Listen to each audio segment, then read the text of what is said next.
Viral guru sejarah rela cosplay saat mengajar agar murid mudah paham. Pelajaran sejarah jadi subjek wajib, baik sejarah Indonesia maupun berbagai negara. Seringkali saat belajar sejarah para murid akan merasa bosan, mengantuk, bahkan sampai tidur di kelas. Hal ini jadi tantangan bagi para guru sejarah agar suasana belajar jadi lebih menarik bagi murid-murid. Seorang guru sejarah di SMAN 14 Bandung sangat kreatif. Ia membuat suasana mengajar yang seru dengan memakai kostum. Tak hanya itu, juga menggunakan alat peraga seperti wayang dan boneka yang menggambarkan tokoh sejarah. Guru bernama Rizky Karami itu juga melibatkan murid-muridnya. Para murid bahkan juga ikut memakai kostum dan membuat semacam drama di kelas. Tentunya berdasarkan materi pelajaran sejarah yang sedang dibahas.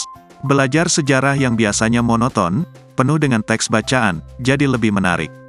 Murid jadi memahami materi dengan cara yang berbeda.